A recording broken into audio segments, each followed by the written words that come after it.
So after the success of A Nightmare on Elm Street, it was pretty much guaranteed that a sequel would be on the way. Like, the sequel came out a year later, almost to the day. And the sequel was pretty divisive. This was one of those you either love it or you hate it type of deals. I've not really met anybody that was just okay with this film. But which side of the fence do I land on? Well, today we're gonna be talking about it. So, let's get spooky.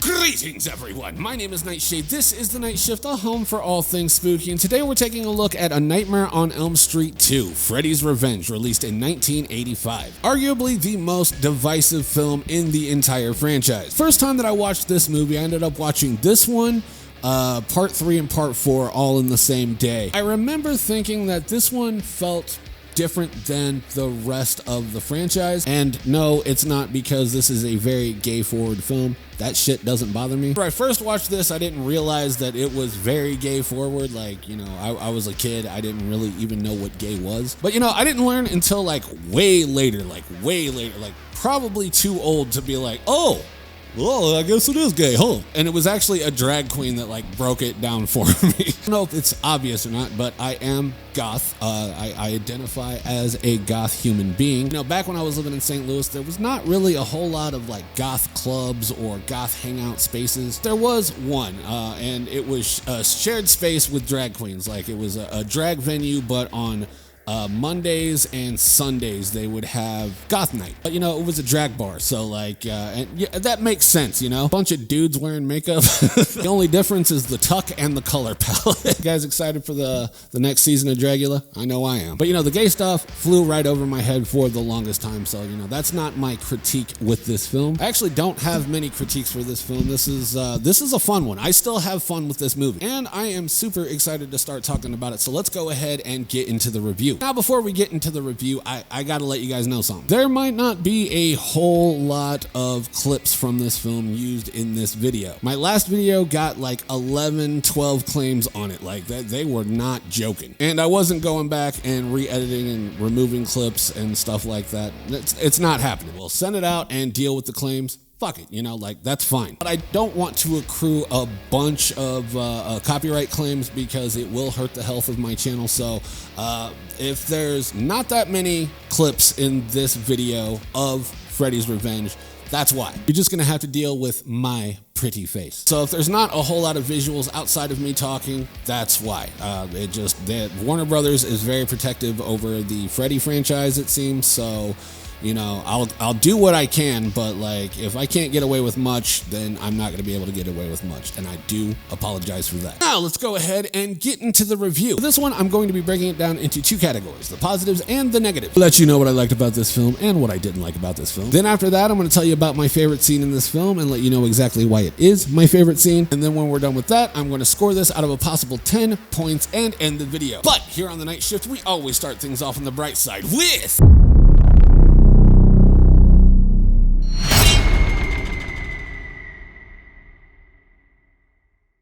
So Jessie is our first male Scream Queen, but that is not why they've made it onto the list. The reason Jessie is on this list is because it's the only character that I really liked.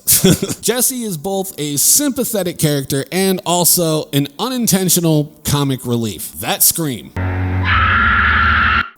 Like music to my ears. It was a choice to not bring back any of the original, you know, cast from the first film, other than Robert Englund, of course. Probably not the choice that I would have made, but, you know, we get Jessie instead, and Jessie is fucking hilarious. Like, the dance moves, the scream, but like the way that Jessie is really like struggling with this, you feel bad for Jessie having to deal with Freddy's bullshit. I don't think the hilarity of Jessie's character was intentional. It's just, I find Jessie fucking hilarious. So, I mean, that's why Jessie made it on the list, because I like him as a character. Moving right along into my next positive, we have... So the cinematography in this is actually really, really good. And I'm sure I'm not going to be able to use a whole lot of examples here, but you know, the cinematography is really well done.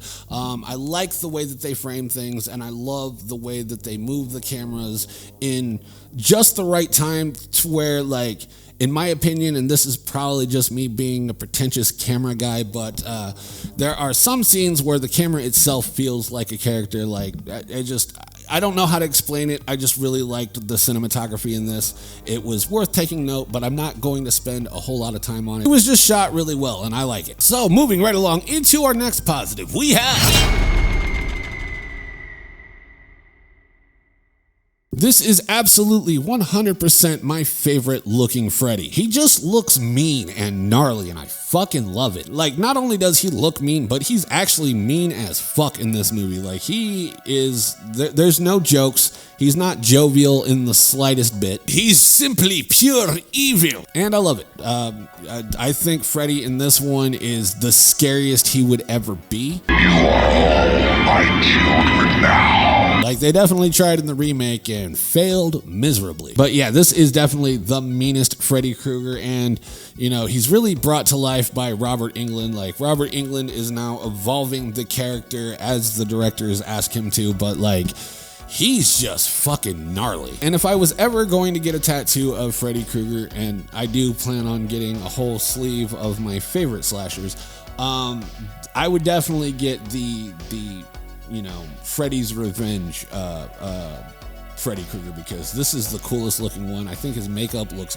great, and like I said, he's the scariest version of Freddy in my opinion. Like, nothing else in this franchise even comes close. This Freddy Krueger does not fuck around. Like, he is evil, he looks evil, and he's just evil, and I fucking love that. This is a great version of Freddy Krueger, and I wish we would have seen this version of Freddy Krueger more throughout the franchise, but you know, it is what it is. And just like that, I'm all out of positives for this film, and now it's time we move on to the not so bright side of things with...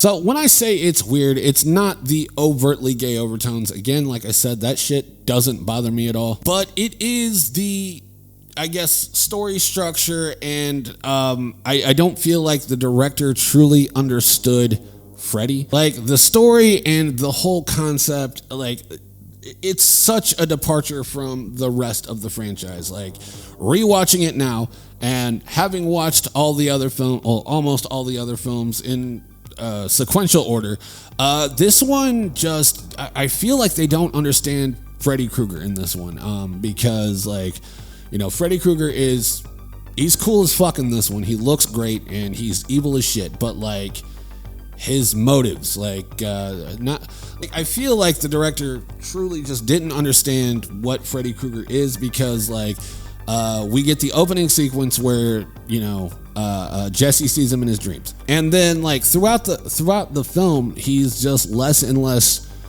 of a dream demon and more of like an actual demon, because he's possessing Jesse to do terrible things, or, you know, Freddy himself doing terrible things and Jesse's watching him do it. Now, in this one, he's more of a demon that is doing more demonic things. Rather than just being a dream demon, he's like possessing Jesse and making him do these awful fucking things. That's not necessarily, you know, like a Nightmare on Elm Street. This is more of a demon in a boy on Elm Street. Like, it's so weird. Like, it's such a weird departure, because like, why? What's the end goal? Like, the end goal, I guess, is to get Freddy into the real world, but then I thought the real world took away Freddy's powers whenever he's no longer a dream. He doesn't have any powers, but in this one he seems to. You know, like, he jumps through a window and disappears and then starts setting things on fire and goes through these invisible portals. Like, none of that is really explained, and I find it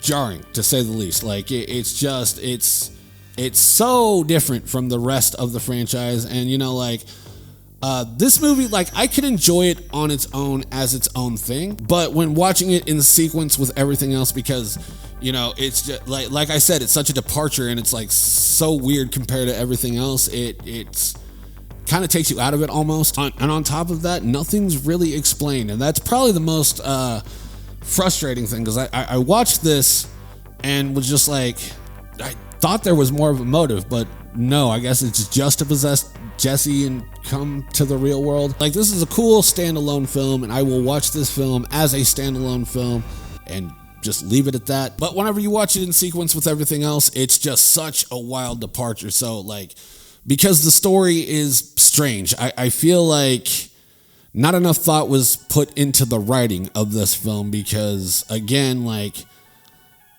it's Freddy, but it's not like Freddy. You know what I mean? Like, it's a demon in Freddy's clothing. I would say that, like, timeline-wise, this one and Wes Craven's New Nightmare are like the two biggest departures from the franchise, and I feel like they should be enjoyed as their own separate things rather than, you know, watching them into like the rest of the franchise. So I would say Dream Warriors and then Dream Master, I'd probably watch those as a trilogy with the original Nightmare, and then, you know, watch Wes Craven's New Nightmare and Freddys Revenge as their own separate things. So yeah, it's weird because, like, you know, I like this movie for what it is on its own, but like watching it throughout the rest of the franchise, it feels like such a weird departure, and it took a weird turn.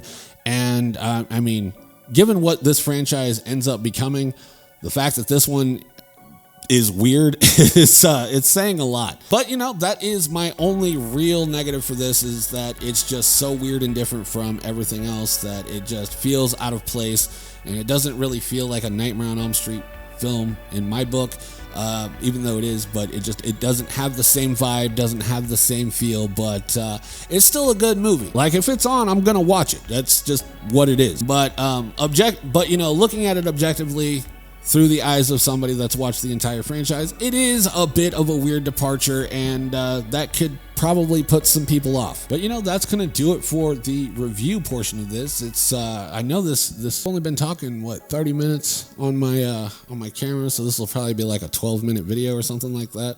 Sorry, but this one was an easy one to fly through. I know what I liked about it, and I know what I didn't like about it, and it was easy peasy lemon squeezy. Don't ever say that again. All right, so before we score this thing, let's go ahead and move on to our next segment, which is...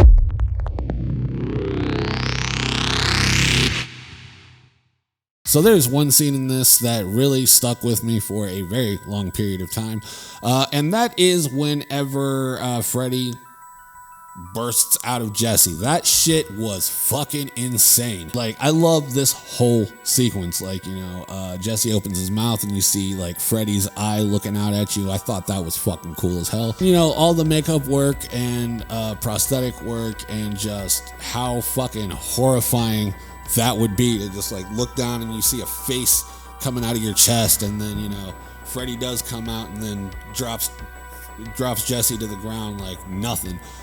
That shit, cool as hell. Arguably one of the best scenes in the entire franchise. Like, that shit was fucking sick. All right, so let's go ahead and score this thing and then get on out of here, huh? Whenever it comes to A Nightmare on Elm Street 2, Freddy's Revenge, I'm gonna give this a solid 7 out of 10. It's not a bad movie, it's a lot of fun, and it's one that I would watch by itself and only by itself and not watch it in sequence with anything else. It's just one of those things where it's like, you know, like, I know how the rest of the franchise goes, and that little shit bugs me, and whenever little shit, and I start overthinking, whenever shit bugs me, it kind of, you know, takes me out of the current film. It's not one of my favorite traits at all, but, you know, it is a trait that I have, and, you know, it's ruined many a film for me. All right, so that is just about going to do it for me. If you liked the video, let me know by leaving me a like. Comment down below what you want to see on the channel next. I will do my best to accommodate, I really will. And until next time, my name is Nightshade. This has been The Night Shift, and I will see you in the next video. Stay spooky, my friends.